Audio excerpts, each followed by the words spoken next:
In this episode, we're talking about mobile detailing, specifically how to detail during bad weather. A lot of detailers are going to go through that. How to book out more jobs on your schedule. And then should mobile detailers get a shop, or should that be your goal at some point in the future? And if you are looking to start your detailing business, click the link down below or in the show notes to download the ultimate guide to start your detailing business. There's over 10,000 words of pure content in that guide. It's 100% free. There's no cost. You don't buy it. You just download it for free. So you can find that in the show notes or in the description box down below. So let's kick off this episode and talk about one of the most common things that you'll run into as a mobile detailer, and that is how to detail during bad weather. Now, bad weather is going to be subjective on your area at your specific time and what season you're in, right? So that might be heavy rain, that might be freezing temperatures, that might be hurricane season, that might be a drought, that might be, there's so many, things that could be in your specific area. So take what I say and try to mold it to fit your specific situation. A common one, or common two that most of us will go through, three really, is extreme cold, a lot of rain, or extreme heat. Now, with anything, when it's extremely hot and when it's extremely cold, it's almost the same thing in terms of, just because it's not let's say with the heat, just because it's not raining and it's, you think, oh, of course you could detail. But if temperatures are hitting 108, 110, 112, and then there's heavy humidity, that's also not safe to work in. Now, could you still go out there and do it? Of course, but you need to have the mental awareness to say, okay, yeah, this just because it's not raining doesn't mean, oh, like I'm just gonna go in shorts and a shirt and I'm gonna go detail outside for 12 hours, right? Like you can't do that, because you're gonna get literally burnt out, like physically burnt out by the sun. So when it comes to extreme heat, of course, any heat, right? But let's talk extreme heat. Like, you have to be proactive to how you schedule and how you go about working on that job. So, could you start earlier in the day, right? That's always the thing. Like if the sun comes out at, like if sun peaks at 11 and you usually start at 9, could you start at 8 or 7:30, right?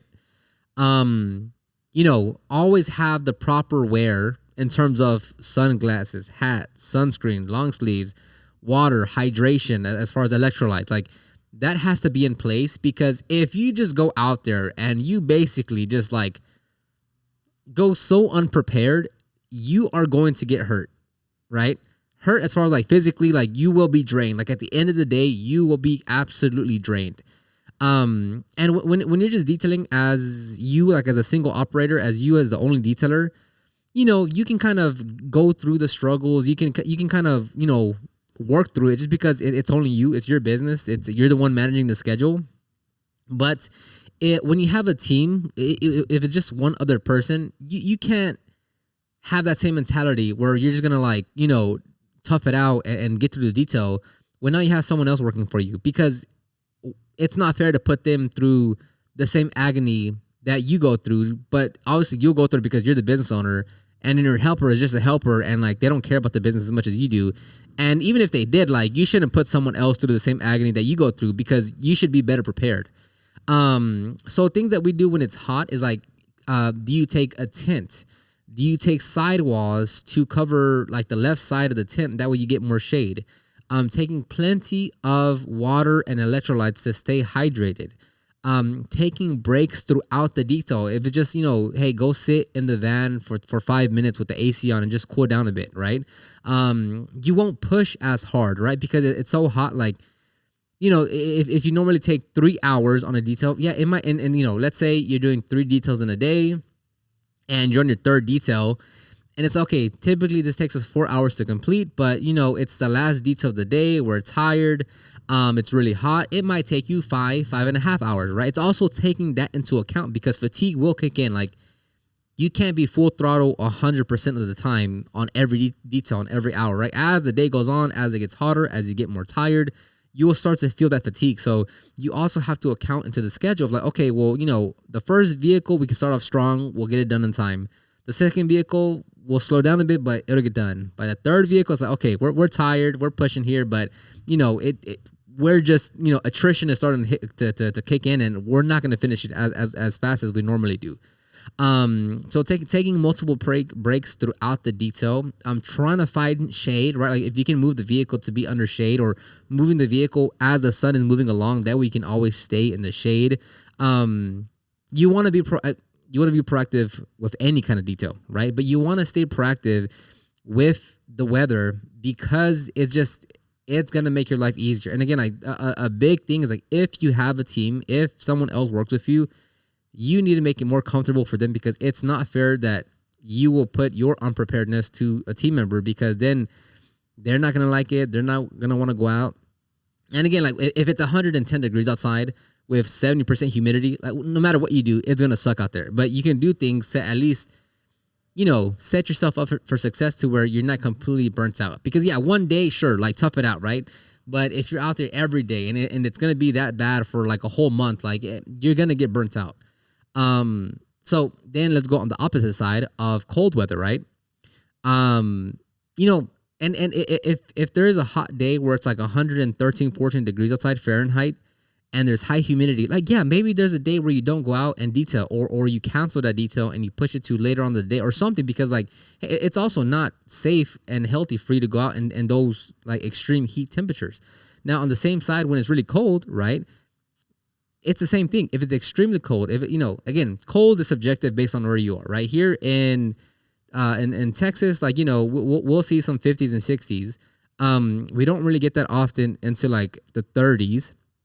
Although, we did have our little week of freezing temperatures. But again, our cold is going to be very different than, if you're in Canada, or if you're in Seattle, or if you're in New York, or if you're in Arizona, if you're in, Illinois. Like all these will have different colds, right?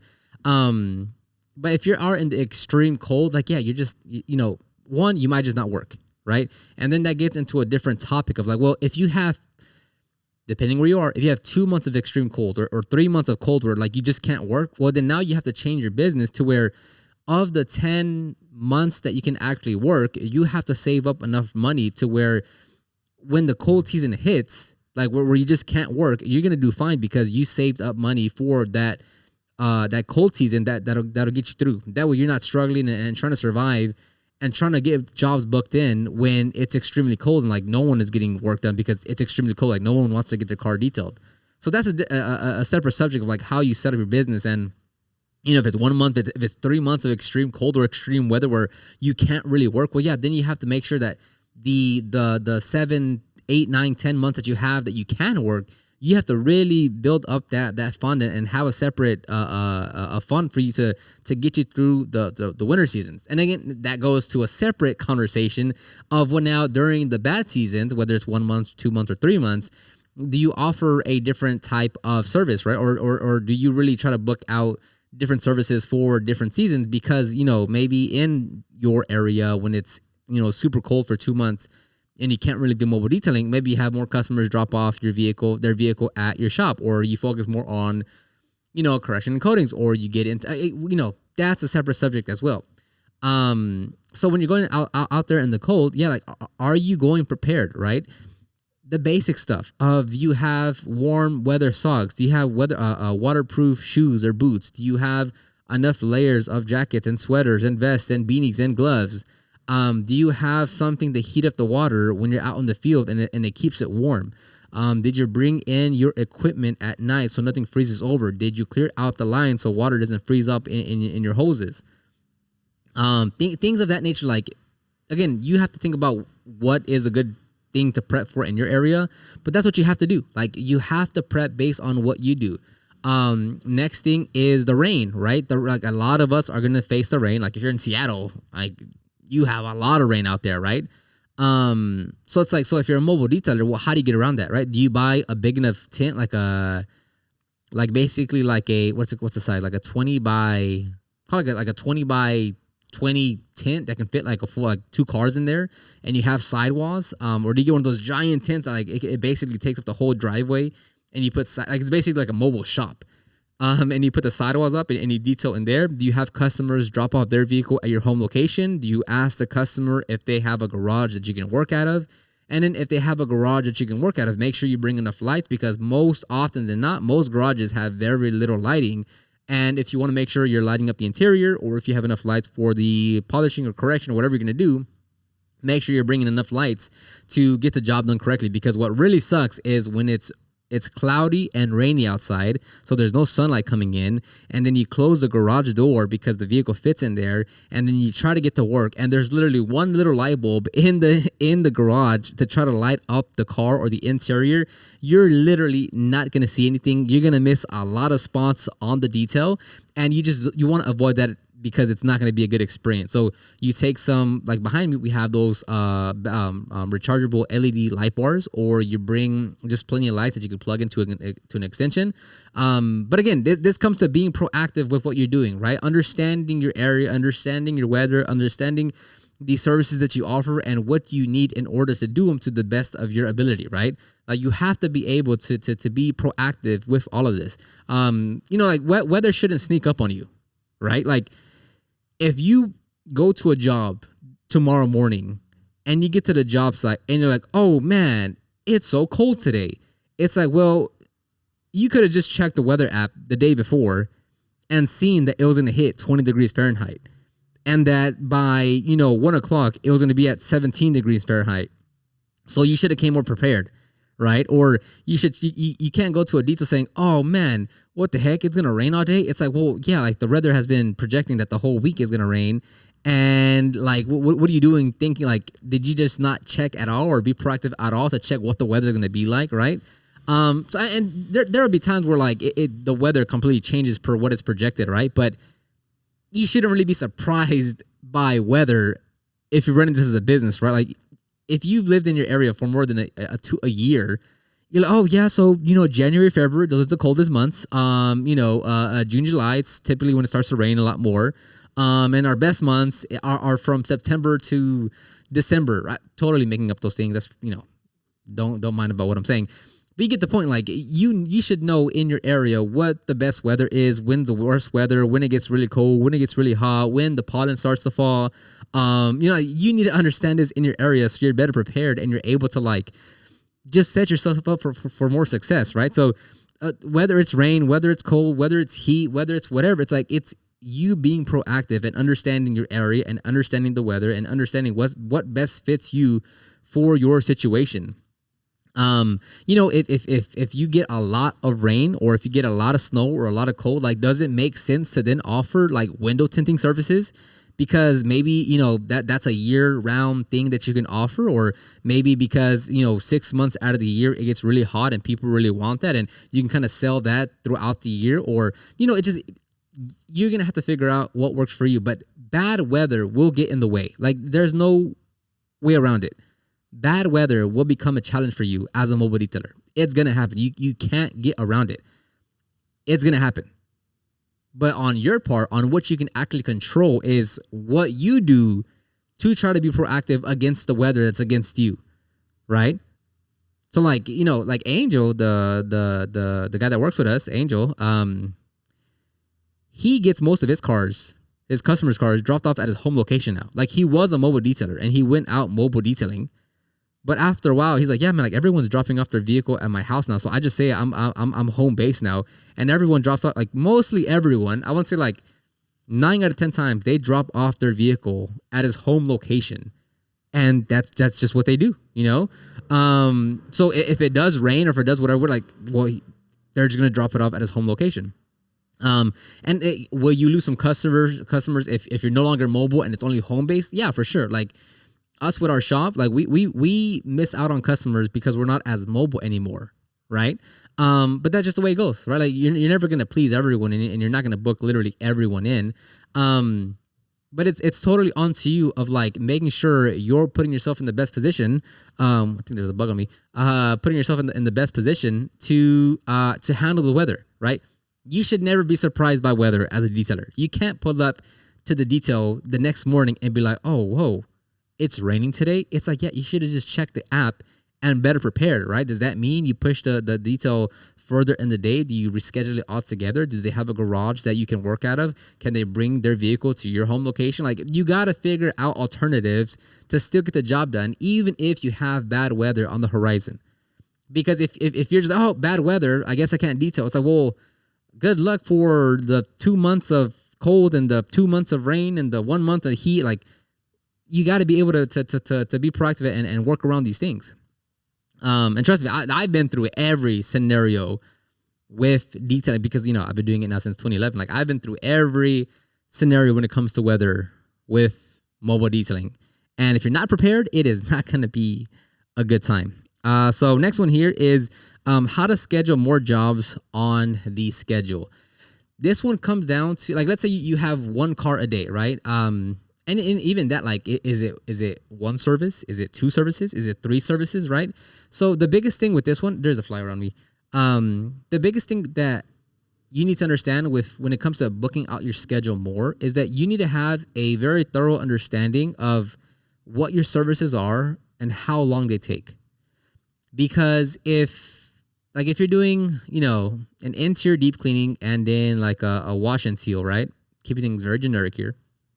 And you know that on a sedan, it'll take you around 3 hours. And on the interior, it'll take you around 4 hours, right? So that's 7 hours. I think, 7 hours, 7.5 hours. Or let's say 7 hours. And you want to add more vehicles. It's like, okay, well, if that takes you 7 hours and like for a sedan of that size, like, well, then how do you add more vehicles? Do you just work now 12 hours out of a day and, you do it all by yourself? Do you hire someone to help you so that 7 hours drops to, 4.5 hours? So you have to have a very thorough understanding of, not that you have to be perfect with how long it takes you to complete jobs, but you do need to have a pretty good estimation of how long each job takes you. Because, like, maybe in the morning at 8 a.m., you have your first interior cleaning for, $300. And then that typically takes you 4 hours. So that puts you at 12 o'clock, right? And then if the next job is, 30 minutes away, that's 30 minutes. So that's 12:30. But then you want to take a lunch. So let's call it another 30 minutes, right? So the next time you can schedule the next detail is at 1 o'clock. So now, depending what time you want to be done, let's say you want to be done by 5:30. Well, then now you have a 4.5 hour time frame to schedule another detail, right? So, and then if a customer calls you and they want to just book in another full interior cleaning for you, with you, it's like, oh, okay, I can finish that in 4.5 hours. But then what if they want to do that and then add, a wash and seal or an engine cleaning or a headlight restoration? And now you have to be like, okay, well, then how do I cram that whole detail in 4.5 hours, right? Because what's going to happen is, like, the more calls you get, the more inquiries you get, the more potential customers you could book in. It's like, you have to fit them in somewhere, right? Like, if you're just trying to give up a whole day to one customer, it's like you're not going to make as much money, you're not going to grow, and you're not going to really gain you're not going to really capitalize on the potential that you have, because you simply can't fit in more vehicles, right? And again, there's so many scenarios. I still got that bug on me somewhere. There's so many scenarios that this could happen with, right? Because maybe you're working a full-time job, maybe you're part-time job, maybe you have you're a full-time student or part-time student. Maybe, like, there's just so many ways that you can look at this. So take what I'm saying and make it fit your situation in terms of, like, how you actually do this. How do you schedule more jobs in? And the big thing, it's literally just going to be experience, right? Like, more reps with more vehicles, with different conditions, with different services on how long it's going to take you. And you will 100% book in a job and you will so underquote it in terms of time that you will be out there till 7 o'clock, 8 o'clock, 9 o'clock, 10 o'clock, because you're like, oh man, I thought that was going to take me 3 hours. It ended up taking me 5 hours and I still have to do the exterior, right? Like, that's going to happen a lot, but, like, that's the only way to gain experience and to get more data in your noggin is by getting more reps in, right? There's no other way around it but that. Like, you have to get more reps, you have to get more experience in order to really understand, like, how long these jobs take and how long it takes you and on what size vehicle and what condition and how much you're making. Like, it is only nothing but experience that's going to help you with this process. So yes, be okay with making mistakes. And, when I was working a full-time job, part-time job, like, there was times where, I would schedule the job. Like, let's say I got off work at 12 and I would schedule the first job at 1 o'clock. Thinking, okay, like, if I really work, I can finish it by 4:35 and be back at the house by 5:30ish, right? And then I get to the job site and, it's, the interior is way dirtier than expected. And, as I'm working and, it's 1:45, it's 2:15 and I'm like, I just got done with the vacuuming. Like that's how long the vacuuming took, and I still got to do everything else in the interior. Or you get to a job site and the customer's like, hey, by the way, can we also add like a wash and seal or like a headlight restoration? And you're like, oh man, like I wasn't expecting this. And of course you want to do it because you're there and it's money and like you just get to do more. And you're like, oh man, I thought I was gonna be able to finish by 5, but if I'm gonna add this wash and seal, like I'm gonna be here till like 7:30 actually. And that's what it takes. Like that's the learning curve you have to go through. Like that's just the only way you can do it. Now, if you have another set of hands that help you, that would definitely like go a long ways in terms of instead of taking 7 hours, you take 5.5 hours or 6 hours. Like that's definitely gonna be a major plus for how you run things. But again, maybe you don't have the help, you don't have someone to to just help you out or go out with you, or you just don't want to hire anyone or get any help. Like that's on you. That's how you run your business. But it's gonna be a big learning curve. Like going from one car, and like a lot of detailers just want to get to like one car a day. Like that's a goal for many detailers. So it's gonna be a big learning curve, right? It's gonna be a big learning curve in terms of the experience, like just getting customers booked in the schedule. It's going to be a big learning curve on how to properly price them. It's going to be a big learning curve on one, to understand how long you take, but then two, how you actually cut down on that time. So it's a lot of work ahead of you. But every detailer is going to go through this. Like there's no other way to be able to book out your, and again, like first and foremost, before you think about more cars and more, like how do you even get customers in the first place, right? And then you go through that rabbit hole, like, well, how do you market your services, and what's the best marketing channel? Is it Facebook ads, Google ads? Is it SEO? Is it Instagram? Is it TikTok? Like, there's so many steps to this to when you think about booking out a schedule or maximizing your schedule, right? Whether it's by yourself, whether you have a team, whether it's just shop, whether it's mobile and shop, whether it's just mobile, like there's so many things you have to factor in.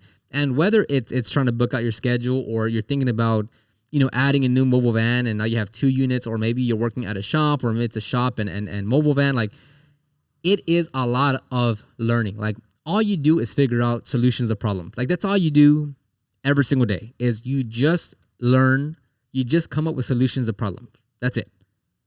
Your job is to solve problems every single day. After a while you get better at it, but the problems never go away. Like everything you do in business is about solving a problem.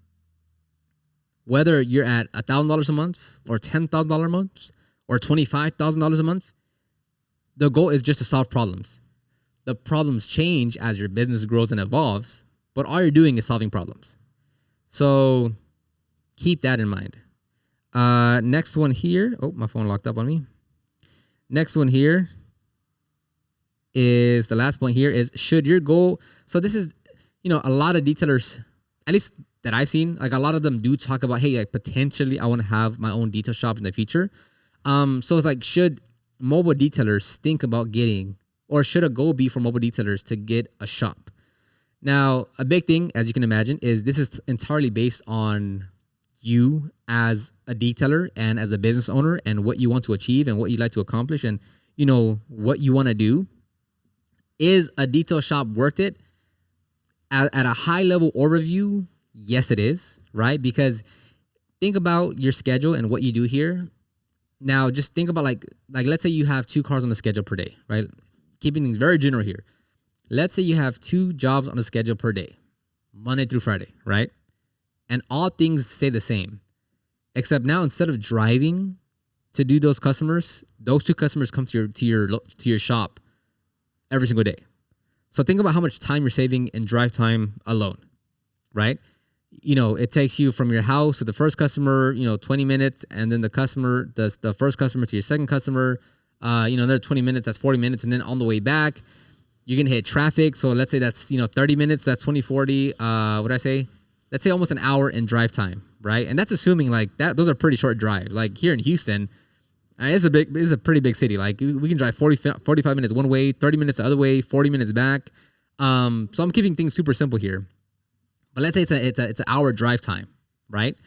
Now instead of driving an hour, they just come to you, and you're here all day. And by the way, since you don't have to drive anymore, you can stack the schedule a lot easier, and cars can stay here overnight while you finish this one. Instead of driving anywhere, you just start working on the other one. So there's a lot of benefits and flexibility with a shop. Does that mean every mobile detailer should aim to have a shop? No, of course not, right? Again, it's dependent on your goals and what you want to accomplish. And when I say shop, it can also be your home garage as well. It doesn't necessarily have to be like, oh, like it's a stationary shop like here. Like it could be your home garage as well, because it's still cutting down on your drive time. But again, it depends on what you want to do. It's entirely dependent on your goals and what you want to accomplish as a business owner. Like not just as a detailer, but as a business owner. Like, do you want to be driving out in, like I said, in cold weather, hot weather, rainy weather for the next 10 years? Is that what you want to do, right? Do you want to be the one picking up every call and cleaning every car and polishing every panel and accepting every payment for the next 10 years? That's entirely up to you. No right or wrong answer. It's just, what do you want, right? So I know it's a big deal. It's a big goal for many to have a shop. And again, like if you've kept up with the podcast or my YouTube channel or my Instagram, is that we've heavily cut down. By heavily, I mean we slashed our mobile jobs by at least like 99.9%. Like I was a mobile detailer for the last 10 years. We still, oh no, not 10 years. 10 years? 11, 21, 22, 34, 5. The last 14 years. I've been a mobile detailer for the last 14 years. So are we still mobile? Yes, like we are, but we're very, very, very limited on mobile details. It was a slow process transitioning from mobile to shop. It took over 2 years. Does it have to take that long? Probably not. That just, everything is always hindsight in 2020. It took us like 2 years to transition all the way from mobile to shop. And now we're primarily just shop. Again, like we cut down our mobile jobs by 99.9%. We technically still do have a mobile unit, but it's nowhere near to the capacity of what it was back then. And yeah, like Lex will tell you, Angel, for the limited amount of time that he was with us while we were mobile, having a shop is entirely different. It's so much easier. You have a restroom. You're able to control the environment a lot more. And when you're starting off, like it, and it's really dependent on your area as well, because like there are some areas where like you can't find anything that cheap. And if like you might live 15 minutes from an area that you like or from your house, and just everything is so expensive that you have to like move out or not move out, but like you have to go maybe 30 minutes away, 40 minutes away. And that can have a big impact on you because just you don't want to drive that far, or maybe that in itself will take a toll over time. But yeah, like if you want to have a shop in the future, like that's totally doable. And that's a perfect, like, at least in my opinion, that's the best way to do it, where like you start off mobile, you build up that customer base, and like and you really hone in on your marketing. That way, like when you move to a shop, like you're not thinking, well, how do I get more customers now? Like if you're doing your marketing right, and you're mobile, you should have a fully booked out schedule, and you should have continuous customers coming into your business on a daily basis. And when you transition over to a shop, it's like, well, nothing changes. Like you still have customers coming in on a daily basis. The problem is like when you try to go from mobile to shop and you have no marketing strategy, you have no process on how to bring in new business and new customers. That's a problem, because then like you're always like in the hoping phase. Like you hope customers find you, you hope customers come to your shop, you hope you're able to book out your schedule. But when you have the proper marketing strategies in place, when you have a good customer, when you have great customer service, when you have a ton of reviews, like it's a much different ball game to do just whatever you want to do once that's in place, versus like if your business is struggling with with your mobile unit, getting a shop isn't going to make it any better, right? Now, the downside not the downside, but just a thing you have to keep in mind is like the cost goes up by a lot, right? Like with your mobile unit, you're paying for maybe the car note, depending on what you're using as your mobile unit, and then commercial auto insurance, and of course the tools products. But like regardless of whether you're shop or mobile, that's going to be a cost. But when you get a shop, depending on the size and such, well, you got to pay for the rent, depending on the kind of lease and what they have set up, maybe some of the utilities. You have to upgrade the lighting, maybe paint the walls. You have to buy more cabinets. Maybe you have to, renovate this, renovate that. And, it depending where you live, it can get quite expensive, just for the prices are. So, pros and cons to everything. But, it's just totally up to you and what you want to accomplish. Like you really have to have clarity on the kind of business that you want to run, right? Like what kind of detailing business do you want? It doesn't mean you're going to reach that goal next year in the next 3 years, but like it really helps to have like a 5-year plan of like what business do you want to run, right? In 5 years, would you like to have and not that it has to be in 5 years, but like what's a long term look? Like, is it that you're still mobile detailing in 5 years? You might be saying, yeah, possibly with just maybe one other person. That's absolutely fine. Or maybe you're saying, oh no, like within 5 years, I'd love to be at a shop already and not be mobile detailing. It's okay. Well, that's fine as well, and that's a different strategy that you have to come up with to be able to hit those markers, right? So yeah, so it's totally dependent. I will say though, you'll also be able to expand your service line a lot. Like if you wanted to get into PPF or vinyl wrapping or window tinting, having a shop, can greatly help you with that, because again, like you're just able to do more. Like you can hold the film at the shop, and you can have customers drop off their vehicles, and like it just adds for a lot more flexibility. So yeah, there's a lot of things that you can do that can help you out if you have a shop, but it's just dependent on what your goals are in your business. So I'm going to go ahead and end the episode right there. I want to keep it around 30 minutes. Thank you very much. I'll talk to you on the next one.